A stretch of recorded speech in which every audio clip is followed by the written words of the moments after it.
I used to be blind, but yesterday, something strange happened. I could see again. I hadn't even had a chance to tell my parents the good news when I found a crumpled napkin under the bed. Scribbled on it was a frantic warning. Don't tell them you can see. My parents had moved me to a quiet, secluded house in the suburbs to better care for me. Last night, light returned to my eyes like a miracle. I was so happy I wanted to tell them right away, but when I looked down, I saw a rolled-up napkin under the bed. I'm a tidy person, so I picked it up automatically. The writing on it sent a chill down my spine. Don't tell them you can see. The handwriting was shaky and rushed, as if written in a panic.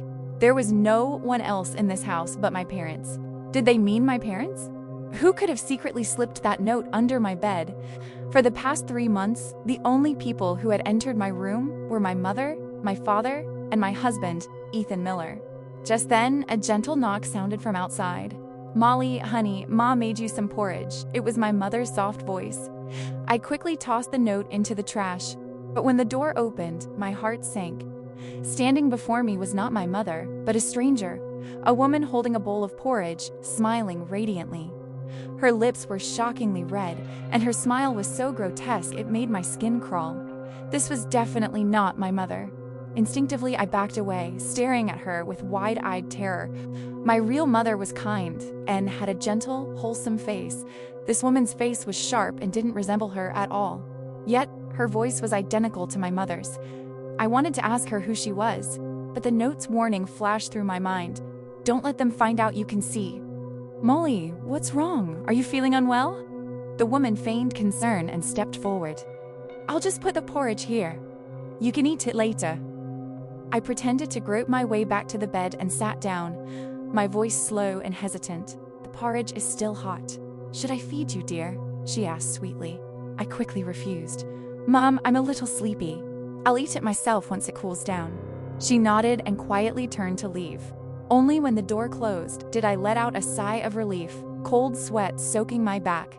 Where was my real mother? Who was this woman? Anxiously, I opened the door and stepped out. This was the first time I clearly saw where I was living. A large, silent, 2-story house. From the second-floor hallway, I looked down into the living room and saw a man sitting on the sofa with his back to me, holding a newspaper. That must be my father. Glancing around to make sure the strange woman wasn't there, I whispered, "Dad?" The man slowly turned his head. In that instant, my entire body froze. It wasn't my father's face. It was a face I had never seen before. "Molly, what's the matter?" The voice that came out was unmistakably my father's. I forced a tight, shaky smile and stammered, Nothing, Dad." Just then, the red-lipped woman peered out from the next room, her unsettling, crooked smile in place. "Molly, didn't you say you wanted to take a nap?" "Mom, I'm not sleepy anymore," I replied with a smile. "Then let me feed you the porridge." The woman brought the bowl from the room and spoon-fed me. The entire time, I was extremely tense, terrified she would discover that I could see. Thankfully, she didn't notice anything unusual. The porridge tasted sweet, but had a waxy consistency. I didn't know if she had mixed anything into it. "What is it, Molly? You look pale and you're sweating." The woman finally noticed something was wrong. She moved closer with concern, but her eyes were fixed on mine. Her eyes were abnormally large, with too much white and pupils tiny as peas. "I'm fine," I said, putting on a sad expression. "I'm just wondering when my eyesight will fully recover." She smiled. "Don't worry, Molly, you'll definitely get better." I tried to return a strained, awkward smile. She affectionately patted my head. After returning to my room, I locked the door and curled up on the bed, still cold with fear. Half a month ago, my husband, Ethan Miller, had visited. He's an airline captain and is always busy, but that day he chatted happily with my parents, and Dad even poured him so much to drink that he had to sleep over in the house. That meant half a month ago, my parents were still my actual parents.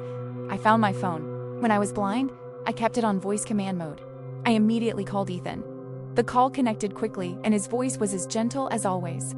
"Molly, what's wrong?" "I just landed and was about to come visit you."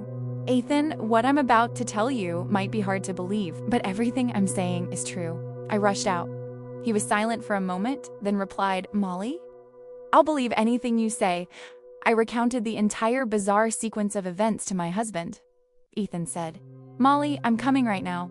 It takes about an hour to drive from the airport. Just knowing he was coming made me feel much less anxious. Suddenly, a knock sounded outside the door. "Molly, it's time for your medicine." It was my father's voice, but I knew it was the strange man. My heart pounded, and my eyes were glued to the door. After a long silence with no reply from me, the man started to turn the doorknob. "Why is the door locked, Molly? Your eyes won't get better if you don't take your medicine," he urged. I was determined not to open it, at least not until Ethan arrived. "Is the kid asleep?" he muttered with a helpless smile, and I heard footsteps descending the stairs. I finally breathed out, then suddenly felt that something was wrong.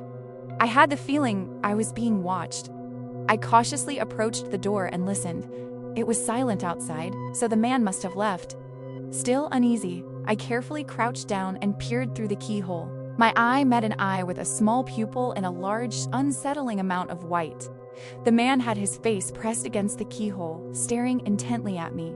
That moment sent shivers through my entire body. I pretended not to see, slowly fumbling for my phone on the floor. That's strange. It was just here.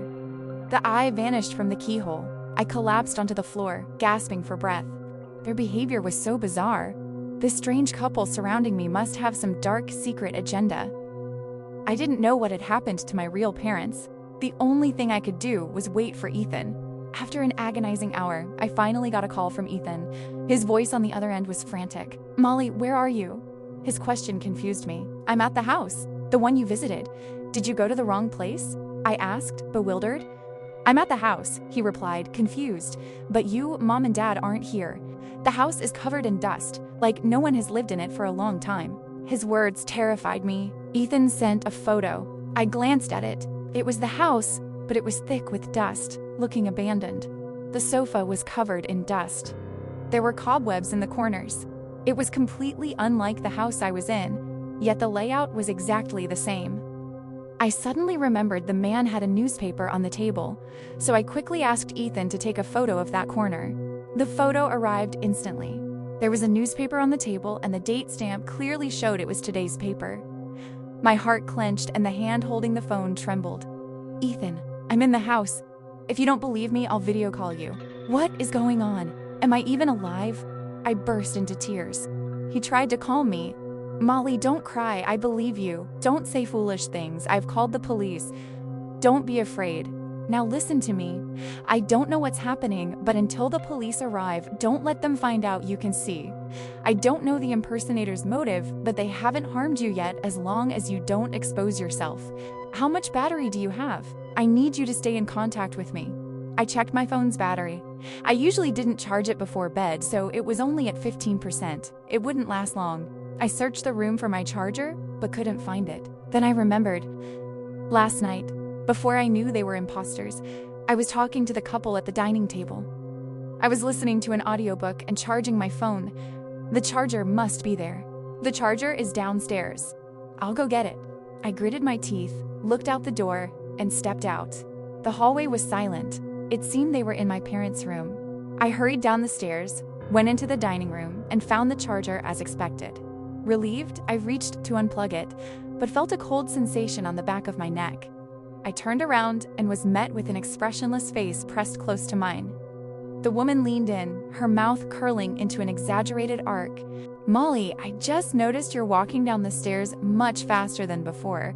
Could it be that you can see now?" Horror surged from my heels to the top of my head, my heart hammered. Her eyes, with the large whites and tiny pupils, stared intensely into mine. "Mom, if I could see, I'd tell you right away. But my phone was about to die, so I was rushing. I've lived here for over 3 months now. Walking faster is normal," I said as naturally as possible. She laughed, her bright red lacquered fingernails brushing my cheek.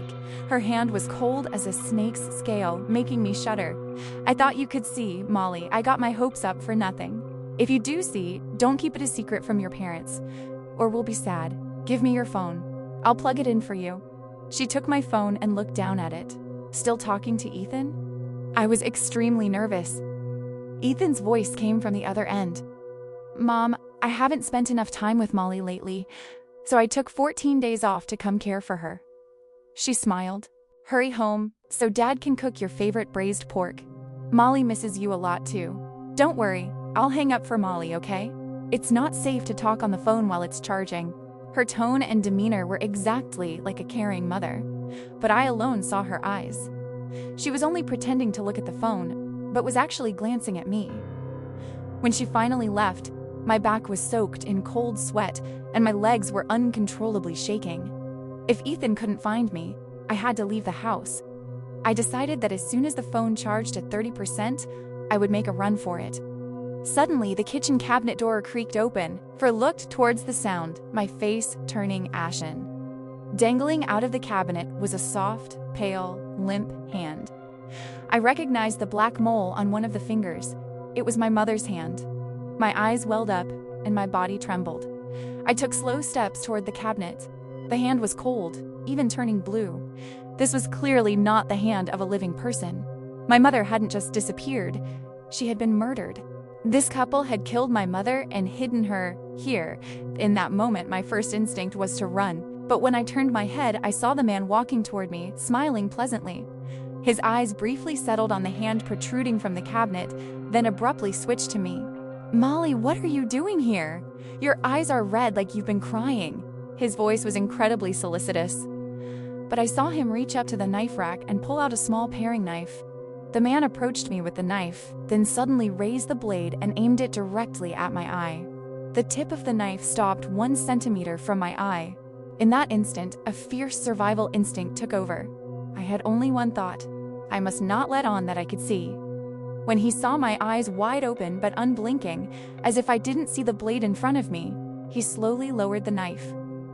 "Molly, Mom told me Ethan's coming over, so I'm going to cook his favorite braised pork." He smiled, put the knife down, and opened the cabinet door. My mother's head rolled out in front of me, her eyes wide open, staring straight at me. I barely suppressed a scream, but forced myself to pretend not to see and smiled at the man. "Yes, Dad." The next sight made me shiver with revulsion and overwhelming fury. He flung the cabinet door wide open and my mother's body tumbled out. He lifted the corpse as if hugging an animal and threw it onto the counter. "I bought a premium black pig from the countryside yesterday. Ethan's in for a treat tonight." I glared at him. Seeing the malicious smile on his face, he raised the knife and began to chop the meat. A wave of nausea washed over me, and my heart was torn by grief and despair. I wanted to run away, but the man gave an order to stop. "Molly, could you help me with this? This piece is hard to cut. Hold it tight for me, okay?" He was either unbelievably cruel, or he wanted to test my reaction. I absolutely could not stand the sight of his calm face dismembering my mother. "Dad, I'm feeling a little tired. I want to go back to my room and rest." I controlled my breathing, forcing a smile. "Then go rest. I'll take care of this." He smiled back. Back in my room, I couldn't hold it in anymore and collapsed, sobbing loudly. My dear mother was dead, and I had witnessed her dismemberment. It was very likely my father had been murdered as well. I took a deep breath and called the police. After recounting the events and providing the house address, they told me to lock the door and stay put, and they would arrive in half an hour. After hanging up, I locked the door securely. Suddenly, my phone vibrated. It was Ethan calling. "Molly, are you okay?" "I'm okay." Hearing his voice, I almost broke down, but I just saw my mother's body. Ethan was silent for a moment. "Molly, pull yourself together. I know you're hurting right now, but the most important thing is your safety." He's right. This isn't the time for grief. The police would be here in half an hour. I had to stay alive until then. I heard footsteps upstairs, and the man's voice echoed behind the door. "Molly, the braised pork is ready. Come down and try it." Filled with hatred, I kept my eyes fixed on the door and replied, "Dad, I don't want to eat right now." Then the woman's voice came through. "Molly, come out and let me massage your eyes. The doctor said you need massages to increase blood circulation." "Mom, I want to be alone," I replied, trembling. At that moment, I heard the sound of a key turning in the lock. They had a key to my room. As the doorknob turned, I immediately scrambled under the bed to hide. Someone had scrawled lines of black writing all over the floor. I didn't have time to read them before I heard the door open. "Molly, where are you?" You're too old to be playing hide and seek with your parents, the woman's eerie voice rang out. I covered my mouth, held my breath, and dared not make a sound. The closet door opened. The bathroom door opened. I huddled in a corner, praying they wouldn't find me. My prayers were useless. Two expressionless faces appeared beneath the bed and smiled chillingly at me. Found you, Molly. I swallowed the scream caught in my throat. Mom, remember how we used to play hide and seek when I was little? I suddenly missed it, so I thought I'd try playing with you and Dad. I smiled, pretending to grope my way out. The woman looked at me and sighed softly. Remember the time you crawled into the pigsty? When I found you, you were covered in mud from head to toe. Her words sent a shockwave of terror through me. That incident really happened when I was a child. How did she know? When Mom carried me out of the pigsty, I had a high fever all night. Mom was the one who carried me to the town clinic. Then you got a fever. We were poor and didn't have a car. Your dad was away on a business trip, so I carried you to town. You even threw up all over my back. She laughed, a nostalgic look in her eyes. My fingernails dug into my palms. Such tiny, specific details. She knew them all. Seeing my silence, the woman stepped closer and stroked my head. Molly, Ethan really went too far this time. I was soft on him because I love you, but your dad and I really want you two to get a divorce. Our sweet Molly deserves better than a bad person like him. I looked at her, wide-eyed. Ethan? What did he do? I saw her quickly glance at the man. She probed, Molly, did you forget what happened before the accident? You went to the airport to find Ethan, and you saw him embracing a flight attendant as they walked out. You were so angry you ran away and got into a car accident. When you woke up, you were completely different, as if you'd forgotten everything about Ethan. Your dad and I were afraid of upsetting you, so we pretended not to notice. I slumped onto the edge of the bed. So that's how the accident happened? No, I couldn't believe them. They were the ones who killed my parents. You're not my parents, I said, my voice cold. I can see everything. I decided to stop pretending. She rushed forward, overjoyed, and hugged my face. You can see? That's wonderful, honey. I'm so happy. I violently pushed her hands away. Stop pretending to be my mother. My mother was killed by you and chopped up for braised pork. The man flinched slightly and looked at me. Molly, what are you talking about? Your mother is right here. What body? That's gruesome. You're still pretending? I ran downstairs to the kitchen, but it was spotless, without a drop of blood. My mother's head wasn't on the floor, only a large pig's head. Your dad had someone bring that black pig up from the countryside yesterday to nourish you, the man said helplessly. I went mad, tearing through every cupboard, but my mother's head was gone. Suddenly, the woman burst into tears. The doctor warned us about post-accident complications, but your father and I didn't pay attention. What's wrong with you now? We're right here. I spun around and stared at their two unfamiliar faces. What proof do you have that you're my parents? She wiped her tears, her hands shaking as she took out her phone. I suddenly saw a black mole on her finger, identical to my mother's. She showed me a photo on her phone. In the picture, I was leaning on them, smiling brightly. The date clearly showed 3 months ago, before I went blind. My face was pale. I backed away, unable to believe my eyes. It's all Ethan's fault. If it weren't for him, our daughter wouldn't be like this, the man said, his face turning purple with anger. I stood there, stunned, looking at them. Could I really be sick? Are they my parents and I'm having hallucinations, believing they're imposters? Mom, Dad, I need a moment to calm down in my room. I was desperate to know the truth. This time, they didn't stop me. The man nodded heavily. I walked upstairs like a ghost. If they were right and I was the one with the problem, what about the note under the bed? I looked down from the second floor and saw them sitting on the sofa, their faces etched with worry. I quickly took a picture of their faces and sent it to Ethan. He replied almost instantly. Molly, Mum, and Dad are fine. So they really are my parents. Then everything is true, and I'm the one who's sick. I stumbled back to my room. Ethan, did you cheat on me? He was silent for a moment. Molly, you saw a few scenes that could be misinterpreted, but believe me, I did not cheat.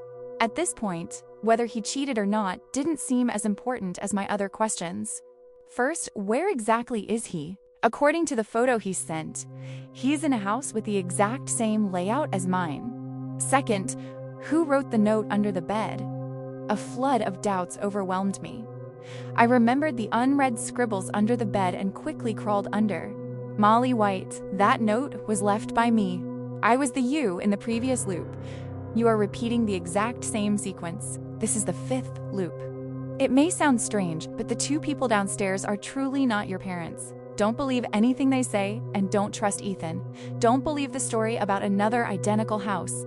Think logically, that photo he sent could be photoshopped. Each loop ends and you lose the memories of the previous one, but I was lucky enough to retain my memory in the 4th loop, so I left these words for you, the one in the 5th loop. Don't trust the police. They won't help you. At 8 p.m., you will die and enter the 6th loop, unless you kill them before then. You may not believe me, but Ethan will try everything to stop you. He will make up every kind of lie.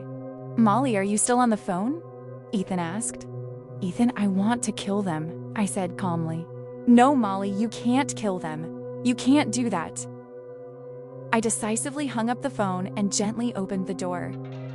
They were in the kitchen, eating the braised pork with relish. My heart was pounding. I think the kid doesn't trust us anymore. Should we just take care of her? Wait, I feel like she just stepped outside, the man said, suddenly looking up, his sharp gaze sweeping toward me. I quickly drew back, my chest heaving violently. I heard footsteps coming up the stairs. Molly, where are you? Mommy's good girl. I hid in the closet, a knife clutched tightly in my hand, my palms slick with sweat. Outside the window, rain poured and thunder crashed. In the dark gap of the closet, a pair of eyes suddenly pressed close. Found you. The man dragged me out. The woman gripped my shoulders tightly. Molly, why don't you believe your parents? You're sick, very sick. We have to take you to the hospital. My heart pounded. I bit down hard on the woman's arm. She cried out in pain and let go. I used all my strength to stab the knife into her arm. Molly! A hoarse, panicked voice cried out. I turned around. Ethan was standing behind me, his face ghostly white. Molly White, what are you doing? They're your parents? You're sick. He violently threw a stack of reports at me. I picked them up. They were my psychological evaluation reports, stating I was extremely mentally unstable, with delusions and hallucinations. Molly, listen to me. I never cheated. My colleague fell, and I just helped her up. You were already suspicious and sensitive, keeping a very close eye on me. Those little things weren't important. But I never expected you wouldn't even listen to my explanation and just run away, leading to the accident. Molly, your parents have struggled to take care of you. Put the knife down. Ethan looked at me sternly. The woman also looked at me, her eyes tearing up, ignoring her wound, her face filled with sorrow. But the scribbled message echoed in my head. Ethan will make up every kind of lie to stop you. Countless images flashed before my eyes. Mom carrying me to the hospital, me accidentally throwing up all over her back. Dad secretly buying me a little orange cat. The day I got into the specialized high school, the first time Dad awkwardly cooked a whole feast. Their faces were clear in my mind. The gentleness and kindness that belong to true parents, but absolutely not these 2 people in front of me. No matter what, my real parents would never make me feel this kind of fear and revulsion. I made my decision. In Ethan's horrified eyes, I slashed the throats of the 2 impostors. I thought they would fight back, but no. I only saw hatred and fleeting fear in their eyes. In that very instant, the scenery dissolved, shattering into countless pieces. I saw Ethan standing still, his eyes complex. You did it, Molly White, but the voice coming out of his mouth was my own. Finally, Ethan vanished, and my parents appeared before me. They were my real parents. They held hands and smiled at me. Molly, you did it. Tears poured out and I sobbed uncontrollably. Then they, too, dissolved into countless fragments and vanished. Molly White is awake. Dr. Miller took off his glasses and smiled slightly. In the 5th hypnosis session, she finally overcame herself. What's her emotional state now? She keeps crying. I think she's still adjusting. Let her calm down, and then we'll summarize the treatment process. Molly White, 26 years old, a timid person with a typical people-pleaser personality. 6 months ago, she and her parents were vacationing at their suburban house. That's when the nightmare of her life began. Jonathan and Susan were a pair of wanted criminals. While on the run, they saw the luxury car parked outside the house and decided to rob it. They broke in and snuck in during the night. Molly and her parents were asleep. They intended to take the money and leave, but her mother suddenly came out. They brutally killed her.